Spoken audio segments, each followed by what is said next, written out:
Hello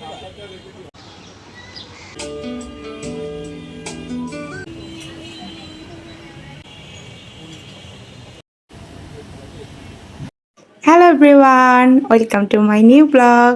কেমন আছেন সবাই? আশা করি সবাই ভালো আছেন, আমিও ভালো আছি। ছুটির দিনে সারাদিন সকালবেলা কাজ করার পরে তারপরে দুপুরবেলা খাওয়ার পরে একটা ঘুম দিয়ে বিকালবেলা বের হইতে কিন্তু খুবই ভালো লাগে। আর বিকালবেলা বের না হলে মনে হয় যে ছুটির দিনটা এমনিই চলে গেল। তার জন্য আমি আর দিদি বের হয়ে পড়লাম, যেহেতু দুইজনের ফ্রাইডে স্যাটারডে হচ্ছে ছুটি থাকে। তার জন্য আমরা এই দিন চেষ্টা করি একটু বের হওয়ার। তো আমাদের দুজনে বের হলে একটাই প্রবলেম যে আমরা কোথায় যাব এটা খুঁজেই পাই না, কই যাব। শেষ পর্যন্ত আমরা রেস্টুরেন্টেই যাই। তো আমরা ট্রাই করি প্রত্যেকবার ডিফারেন্ট কোনো একটা প্লেসে যাওয়ার জন্য। তো আমরা চলে গেলাম মিরপুর 1-এ। গতবারে আমরা গিয়েছিলাম হচ্ছে রোড সাইড কিচেনে। তো রোড সাইড কিচেনে যাওয়ার সময় দেখলাম অপোজিট সাইডে একদম সাজেকের মতো নাকি খুব সুন্দর ভিউ একটা রুপটপ আছে রেস্টুরেন্ট।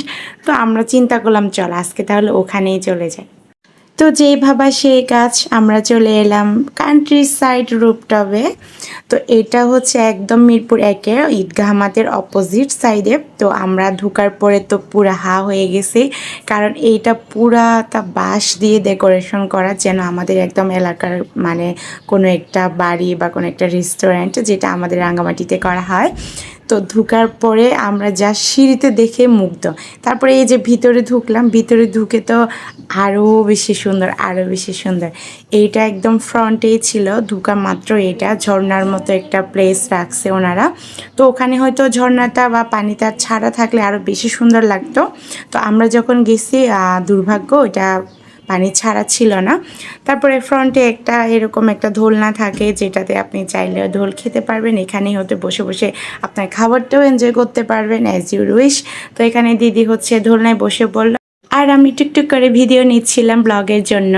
আমি তো খুবই অলস, মানে ভিডিও করে নিতে ভুলেই যাই, তারপরে যেটুক মনে থাকে আমি ট্রাই করি ভিডিও করে নেওয়ার। এই যে দেখেন এরকম করে ওনাদের ঘর করা থাকে, ঘরের ভিতরে হচ্ছে মেইনলি ওদের বসার প্লেসগুলা। ঘরের ভিতরে ঢুকে দেখি এখানেও সেম সব কিছুই বাঁশ দিয়ে ডেকোরেশন করা। ওনারা ট্রাই করেছেন সব কিছুই যেন বাঁশের দিয়ে তৈরি থাকে। এখানে এমনকি ঝাড়বাতি থেকে শুরু করে ডেকোরেশনের জন্য যা যা জিনিসপত্র ওনারা ইউজ করছেন সব কিছুই ছিল বাঁশের তৈরি। এমনকি ঘরের যে চালটা ছিল ওইটাও পুরাটা বাঁশের তৈরি। জানালার পাশ দিয়ে আবার বাইরের ভিউটা দেখা যায়। তারপর এটা ছিল ওনাদের মেনু। ওনাদের মেনুতে অনেক কিছুই ছিল আসলে, এটা আপনারা চাইলে পজ করে দেখতে পারেন, সব কিছু ওনাদের রিজনেবল। আমরা বসে পড়লাম দিদি আর আমি, তারপরে অর্ডারটা দিয়ে দিলাম, দিয়ে আমরা একটু ভিডিও করে নিলাম। আমরা অনেকগুলো সুন্দর সুন্দর ছবি তুলে নিলাম। তারপর উপরে ঝাড়বাতিগুলো দিয়ে আমি একটু ভিডিও নিয়ে নিলাম।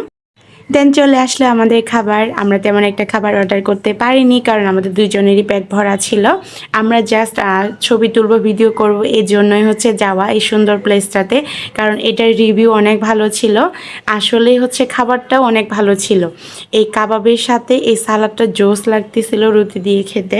তো আমরা হচ্ছে খাবারটা এনজয় করতেছিলাম আর গল্প করতেছিলাম। যদিও বা ভিডিও নিতে একটু আনইজি ফিল করতেছিলাম, কারণ অনেক গ্যাদারিং মানুষ, যেহেতু ছুটির দিন অনেক বেশি মানুষজন থাকে। তো আমি একটু আনইজি ফিল করি মানুষ বেশি থাকলে। তার জন্য তো আমি নিচে মোবাইলটা রেখে কোনো রকম একটু টুকটুক করে ভিডিও করে নিলাম, কারণ ব্লগটা তো শেষ করতেই হবে।